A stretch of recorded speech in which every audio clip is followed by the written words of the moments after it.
So hello viewers, आज का हमारा स्टोरी का टॉपिक है द मैरिज ऑफ राधिका। ठीक है, द मैरिज ऑफ राधिका यानी राधिका की शादी। इस स्टोरी की मदद से आप डिफ़िकल्ट वर्ड्स को जानेंगे। जितने भी ये रेड कलर में आप देख रहे हैं डिफ़िकल्ट वर्ड्स, उनको भी आप सीखेंगे स्टोरी ड्यूरिंग टाइम में। और जो जितने भी बिगिनर्स हैं वो भी सीखेंगे कि किसी भी सेंटेंस को हम हिंदी मीनिंग में कैसे ट्रांसलेट करना है और कैसे मुझे इंग्लिश बोलना है, वो भी सीखेंगे। तो चलिए स्टोरी को स्टार्ट करते हैं। देखिए, टॉपिक है the marriage of Radhika. Marriage का मतलब आप लोग जानते हैं शादी करना होता है, मैरिज का मतलब शादी करना। तो स्टोरी का पहला सेंटेंस है Radhika be careful. Be careful, be का मतलब होता है होना, ठीक है। केयरफुल का मतलब सावधान। राधिका बी केयरफुल, राधिका सावधान रहना। कहाँ पे? इन द फॉरेस्ट, जंगल में सावधान रहना। जंगल घूमने जा रही है फ्रेंड लोग के साथ और आपस में बात कर रही है कि Radhika be careful in the forest, यानी जंगल में सावधान रहना। You may see and face things and problems that you have not faced earlier.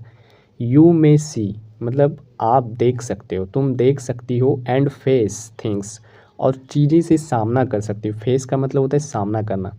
And problems और परेशानी हो सकती है। That you have not faced earlier, जो तुमने पहले कभी परेशानी का सामना नहीं किया होगा।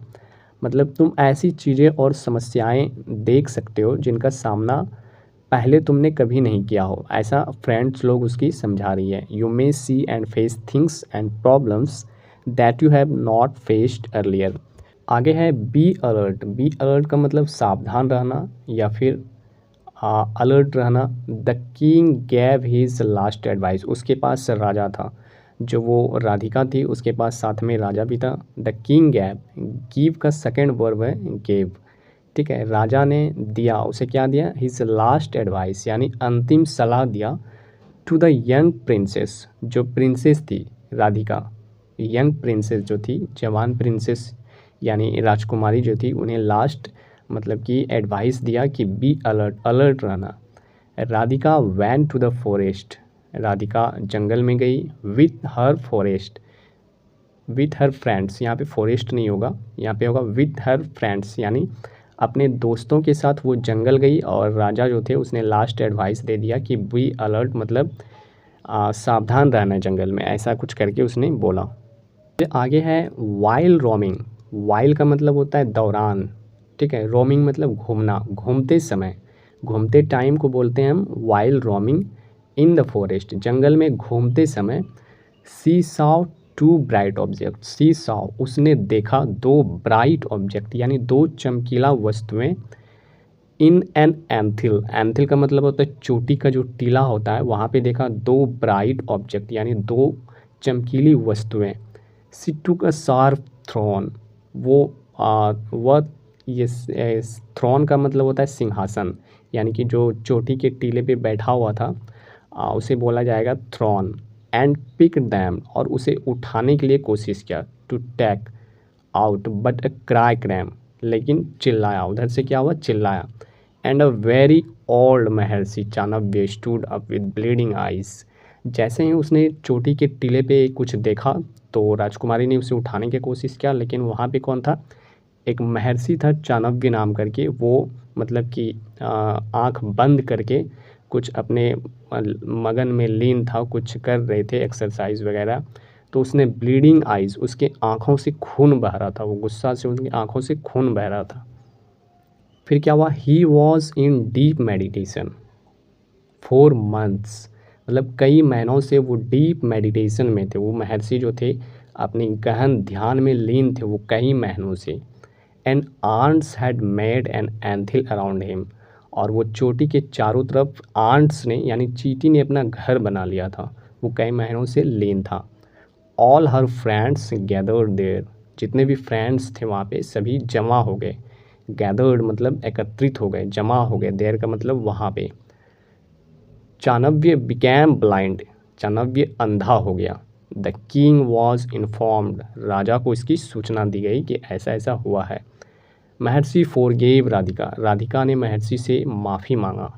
आगे है but considered her self respect responsible for the blindness of Maharshi, ठीक है। She but considered her self respect for the blindness of Maharshi.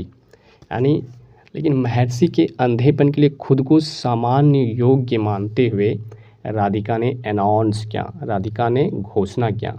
Considered का मतलब है मानते हुए, मतलब राधिका ने अपने महर्षि जो ब्लाइंडनेस हो गया उसका योग्य मानते हुए राधिका ने घोषणा किया, आई विल मैरी द महर्षि, मैं महर्षि से शादी करूँगी एंड सर्व, और उसकी सेवा करूँगी, एंड सर्व हिम, और उसकी सेवा करूँगी, ऐसा राधिका ने कहा। His father agreed to it, उसके जो पिता थे राधिका के वो सहमत हो गया इस बात से। हाउ एवर, हालांकि Chanakya did not like the idea, हालांकि चाणक्य को ये आइडिया पसंद नहीं आया। जब राधिका ने उसके साथ गलत किया तो राधिका ने घोषणा किया कि मैं इनके साथ शादी कर लूँगी, लेकिन चाणक्य को ये बात सहमत मतलब आइडिया अच्छा नहीं लगा। फिर आगे क्या हुआ, in no time the arrangements were made, in no time का मतलब होता है कुछ ही समय में, द अरेंजमेंट्स यानी तैयारी हो गई, वर मैड मतलब जो कि शादी का समारोह था उसकी कुछ ही समय में तैयारियां हो गई। In a simple ceremony Radhika was married to Maharshi Chanakya, simple ceremony मतलब साधारण समारोह में राधिका की महर्षि चाणक्य से शादी हो गई। She started living with the old Maharshi, उसने ओल्ड महर्षि बूढ़े महर्षि के साथ रहना शुरू किया। फिर क्या हुआ, the king and others to the place, राजा और जो और लोग थे वो प्लेस आ गए, मतलब अपने जगह आ गए। इस प्रकार से स्टोरी हम समझ करके बात करके हम इंग्लिश को बोलना समझना और पढ़ना भी सीख सकते हैं। तो इस प्रकार के वीडियो देखने के लिए हमारे चैनल को ज़रूर सब्सक्राइब करें ताकि हर 2 दिन में आपको एक वीडियोज़ मिले इस टाइप से।